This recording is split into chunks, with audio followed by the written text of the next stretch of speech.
The Krellian ships scrambled for fold space, abandoning their ground troops in headlong retreat. Within 3 minutes, the orbital space above New Terra was clear of enemy vessels. On the planet's surface, 2 million humans stared at their screens in disbelief as the impossible unfolded above them. The elderly, who still remembered stories of the Federation, wept. The young, who had grown up believing humanity's greatness was ancient mythology, felt something long dormant stir in their hearts. Hope. The Kronos descended through the atmosphere in a controlled descent that defied every conventional physics model. Elena landed her vessel in the main plaza of New Terra's capital, and when the boarding ramp lowered, she walked out to face her people. They were shorter than Federation humans. 3 centuries of poor nutrition had taken its toll. Their technology was primitive, their cities small, their ships absent. But when Elena looked into their faces, she saw something that 300 years hadn't erased. She saw humanity. The crowd parted for an elderly woman, spine bent with age, who approached with tears streaming down her face. She wore a tarnished medallion that Elena recognized, a Federation service medal, passed down through generations as a family heirloom. "We thought you'd never come," the woman whispered. "We thought we were forgotten." Elena knelt, meeting the woman's eyes.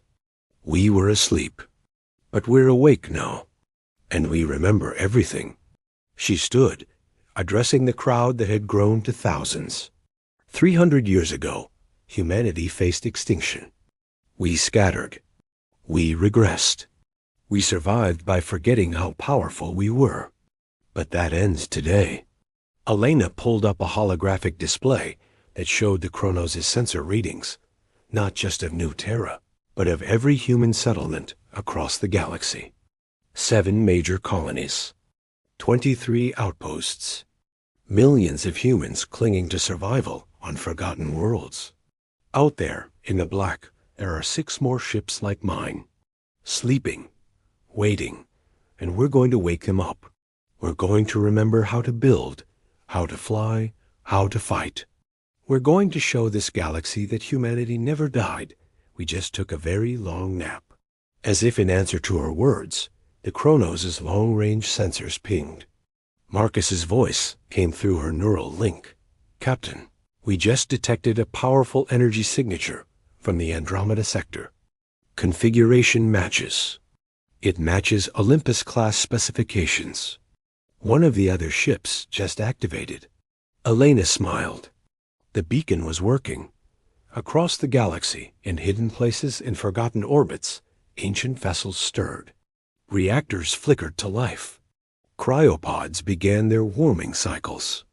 Crews that had slept through humanity's darkest age opened their eyes to find a changed universe. And in command centers from the hegemony core worlds to the furthest syndicate outposts, species that had grown comfortable in humanities. Absence watched the sensor feeds with mounting dread. The extinct race had returned, and they had brought weapons that made gods look primitive. Elena stood in New Terra's plaza as the sun set, painting the sky in colors of amber and gold. Children approached the Kronos with wide eyes, touching its hull with reverent wonder. Engineers examined its systems with hungry fascination. Soldiers stood straighter, remembering what their ancestors had been.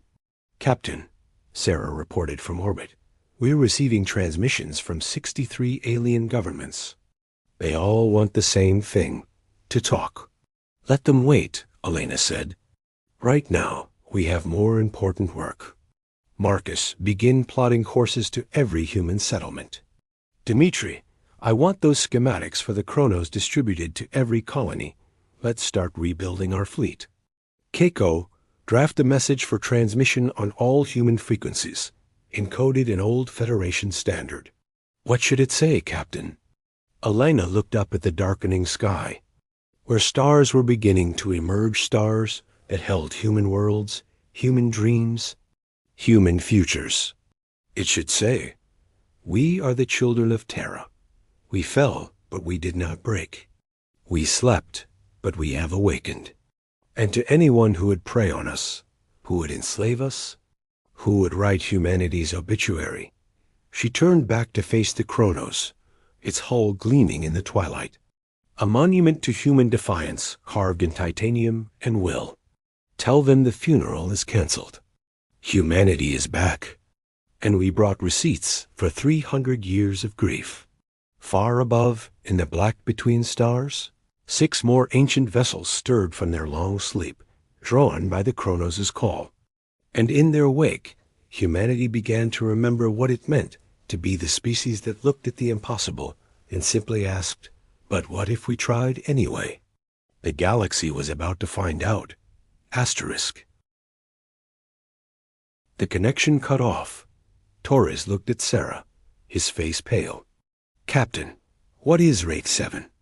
Sarah stared at the tactical display, at the single small contact moving toward them with impossible speed, and remembered the stories whispered in the dark. The ships that didn't officially exist. The crews who had no names. The doctrine that said if you hurt humanity's healers, you didn't face humanity's warriors. You faced something worse." "Lieutenant," Sarah said quietly, "I think we're about to find out what happens when you break the only rule that really matters." Asterisk Commander James Cross sat alone in the cockpit of Wraith 7, his hands steady on the controls as the stealth corvette cut through space like a knife through silk. The ship was small, barely 40 meters from bow to stern, but what it lacked in size, it made up for in lethality. No crew, no witnesses, just him and the mission. He studied the tactical display with the detachment of a surgeon examining an X-ray. 6 Vendrak destroyers arranged in a loose hunting formation around the crippled medical ship. Standard pirate tactics. Overwhelming force against a helpless target. "Wraith 7 to Mercy," he transmitted. "Recommend you kill all external lights and go silent. Don't give them any reason to finish you off quickly." Captain Chun's voice came back immediately. "Acknowledged, Wraith 7. What's your plan?" "You don't want to know, Captain." Wraith 7 out. Cross activated the ship's primary systems, watching as the stealth envelope wrapped around his vessel like a cloak woven from darkness itself. The technology was experimental, barely cleared for field testing, but it had one singular purpose: to make Wraith 7 invisible to every known sensor system in the galaxy. On his display, the 6 red icons representing the Vendrak destroyers were reforming, preparing for another coordinated strike on the Mercy. Cross's eyes narrowed as he calculated firing solutions. Approach vectors, kill zones. Through the long-range visual feed, he could see the Mercy limping through space. Atmosphere venting from a dozen hull breaches, her shields flickering like a dying heartbeat. He thought about the children aboard, huddled in the dark, wondering if they were going to die. His jaw tightened. Computer, activate weapons systems. Authorization Cross Delta 7. The screens around him lit up with targeting data. Wraith 7 carried no conventional weapons, no missile batteries, no plasma cannons, nothing that would give away its position with an energy signature. Instead, it mounted something far more insidious: directed graviton projectors that could tear a ship apart from the inside out without leaving a trace. Engage Stealth Protocol Maximum. Begin Attack Run. The ship surged forward, accelerating to speeds that would have killed any crew not enhanced for extreme G-forces. Cross felt the pressure suit constrict around his body, felt the combat stims flooding his system, sharpening his reflexes to superhuman levels. On the Mercy's bridge, Captain Sarah Chun watched her shields drop to 3%. Another hit, and they'd be down to bare hull. She could hear the damage control teams shouting over the comms. Hear Dr. Tanaka trying to calm the children in the medical bay. "Captain," Lieutenant Torres said quietly, "that ship Wraith 7, it just disappeared from sensors." "What do you mean, disappeared?" "I mean it was there, and now it's not. No FTL signature, No debris, nothing. It's just gone. On the view screen, Commander Dex was laughing. Your rescue ship has abandoned you, Captain Shun. How very human to run when death arrives. Now, where were we? Ah, yes. I believe I was about to space your children. Sarah's hands clenched into fists. You're a dead man, Dex. You just don't know it yet. Dex opened his mouth to respond, but his words were cut off by an alarm blaring on his bridge. Through the visual feed, Sarah could see Vendrick crew members scrambling to their stations, confusion and fear spreading across their faces. What? Dex snarled at his crew. What is it? One of his officers spoke rapidly in the Vendrak language, the translator struggling to keep up. Commander, the Ravager has lost shields.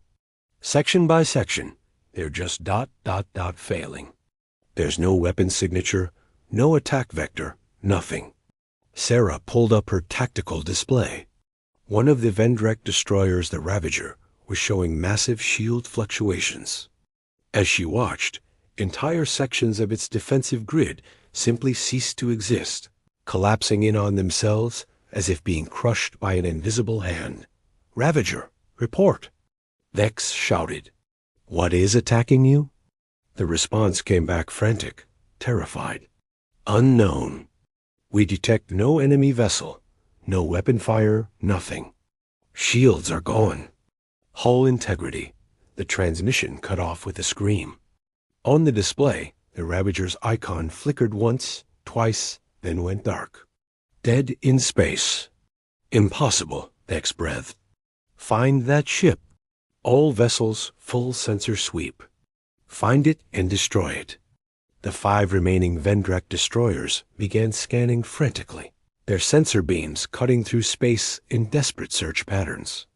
Sarah watched in horrified fascination as they found nothing, no ship, no energy signature, no indication that anything was even there. Then the second destroyer died. This time there was no warning. The Bloodfang simply began to come apart, its hull buckling inward as if caught in the grip of a black hole. Metal screamed across the vacuum. Sarah could see it on the visual feed, the way the destroyer's armor plating crumpled like paper. Atmosphere vented in explosive bursts as the ship folded in on itself, crushed by forces that shouldn't exist. All ships' evasive maneuvers? Dex screamed. Random pattern. Don't stop moving. But it didn't matter. The third destroyer, the Skullcrusher, tried to flee, its engines burning at maximum as it attempted to reach jump distance. It made it exactly 4,000 kilometers before something found it. The ship's rear section simply ceased to be not exploded, not destroyed, but deleted from existence as if a god had reached down and erased it for reality. Inside Wraith 7, Cross worked with mechanical precision. Target acquired, graviton projectors aligned, fire. Move to new position. Cloak engaged. Find next target. The pattern repeated with the efficiency of a machine. But behind his enhanced reflexes and combat conditioning, there was something else, a cold fury that made his movements more aggressive. His strikes more brutal. They had attacked a hospital ship. They had threatened children. Some sins didn't deserve mercy. Mercy, Cross transmitted, his voice still eerily calm. You might want to secure any loose objects. This is about to get messy. The 4th destroyer died trying to surrender. Sarah watched as it broadcast on all frequencies, begging for quarter, promising to leave immediately. Cross gave them 5 seconds to start transmitting their unconditional surrender to the galactic authorities before he tore. Their reactor section open and let the fusion. Containment fail. The explosion was spectacular, a miniature. Star blooming in the darkness before fading to nothing. Now there were only 2 destroyers left. Dex's flagship Dominion and the Night Hunter. The 2 ships had moved back to back, trying desperately to cover each other's blind spots. This is impossible. Dex was shouting on an open channel now, all pretense of control gone. What are you? Show yourself, coward. Fight like a warrior. For the first time since the engagement began, Wraith 7 appeared on sensors. The stealth corvette materialized directly above the Dominion, close enough that Sarah could see it clearly on the visual feed. It was beautiful in a terrible way, sleek, black, with lines that seemed to absorb light rather than reflect it. No markings, no identification, nothing to indicate it had ever been part of any fleet. Asterisk, you want to see me? Cross's voice came through, still quiet, still controlled. Here I am. The Night Hunter immediately opened fire, every weapon system unleashing hell at point-blank range. Plasma bolts, kinetic rounds, missile salvos, everything they had. Wraith 7 flickered and vanished before the first shot reached its position. The Night Hunter died 3 seconds later, its bridge section imploding as graviton forces compressed it to a fraction of its original size. Sarah caught a glimpse of the crew through the viewports. There one moment, gone the next. Now there was only Vex. The Dominion was trying to run, engines screaming as it pushed toward jump distance. Vex was no longer broadcasting, no longer threatening. He was simply trying to survive. Wraith 7 appeared in front of the fleeing destroyer, matching its velocity perfectly. Vendrick Commander Vex, Cross transmitted, his voice now carrying an edge like broken glass. You violated the Galactic Medical Neutrality Accords. You attacked a clearly marked hospital ship. You threatened to murder children. Please, Vex's voice came back, stripped of all arrogance. Please, I surrender. I'll face trial. Asterisk. There is no trial, Cross said. There is only consequence. Wait. I have information. I can give you names, locations, other raiders who... I don't want information. I want a message sent. Cross activated the graviton projectors one final time. But instead of crushing the Dominion immediately, he held it, suspended it in an invisible grip that prevented it from moving but kept it intact. This transmission is being broadcast to every ship within 50 light years, Cross continued, his voice carrying across multiple channels simultaneously. Hear this and understand. Humanity maintains 2 doctrines. The first is mercy. We heal the wounded. We shelter the desperate. We extend compassion to those who need it most. The Dominion groaned audibly as the graviton field began to tighten. The second doctrine activates when the first is violated. When you attack our healers, when you threaten those under our protection, you don't face our diplomats or our soldiers. You face us. The tightening continued. Sarah could see the Dominion's hull beginning to buckle. We are the Wraith Division. We don't negotiate. We don't accept surrender. We simply remove threats to humanity's mercy, permanently. Vex was screaming now, a high-pitched sound of pure terror that cut off abruptly as the Dominion collapsed in on itself like a dying star.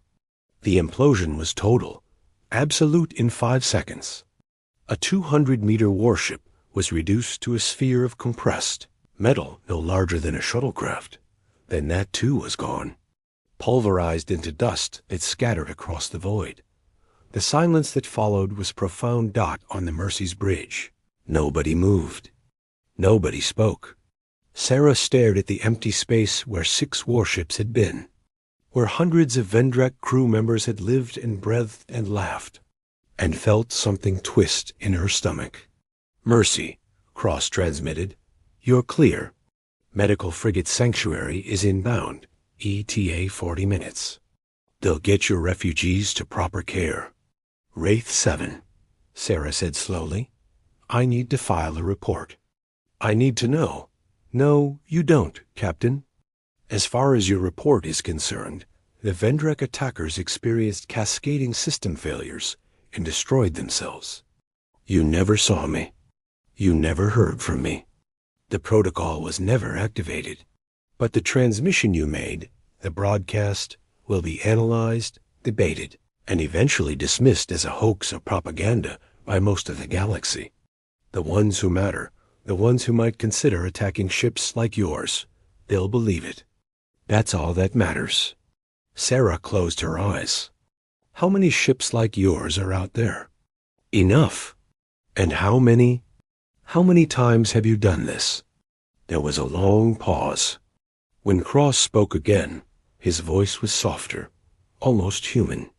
You help people, Captain Shun. You save lives, heal wounds, give hope to the desperate. That's the face of humanity that deserves to be seen. And you? I'm the cost of that mercy. Someone has to be. The connection cut off. On sensors, Wraith 7 flickered once a ghost in the darkness, and then was gone, vanished as completely as if it had never existed. Lieutenant Torres broke the silence. Captain, the sanctuary is hailing us. And, Captain, we're receiving thousands of messages from ships across this entire sector. They all saw the broadcast. What are they saying? Torres's voice was shaken. They're saying they understand. Several pirate groups have just transmitted unconditional surrenders to galactic authorities. A Kravik's war band is requesting permission to escort us to the station. They say no harm will come to a human medical ship ever again. Not while they draw a breath. Sarah moved to the viewport, looking out at the debris field where the Vendrick fleet had died. In the distance, she could see the lights of the sanctuary approaching, bringing help, bringing hope. Behind her, Dr. Tanaka's voice came through the comm. Sarah, the children are asking what happened. What do I tell them? Sarah thought about Commander Cross, about the cold efficiency with which he'd dismantled 6 warships. She thought about the doctrine he'd described, mercy and monsters. Healers and hunters, 2 sides of the same coin. Tell them the truth. Yuki, tell them that sometimes, when bad people try to hurt innocent ones, good people stop them. Tell them they're safe now. Are they? Are we? Sarah looked at her reflection in the viewport, superimposed over the stars. Yes, she said quietly, because somewhere out there, in the dark places between the stars, someone is watching. And if anyone tries to hurt us again. She didn't finish the sentence. She didn't need to. The galaxy had learned its lesson. 3 days later, the Galactic Council convened an emergency session to discuss the Vendrak incident. The footage of the battle had spread across every civilized world, analyzed by military experts and politicians alike. Some called it propaganda.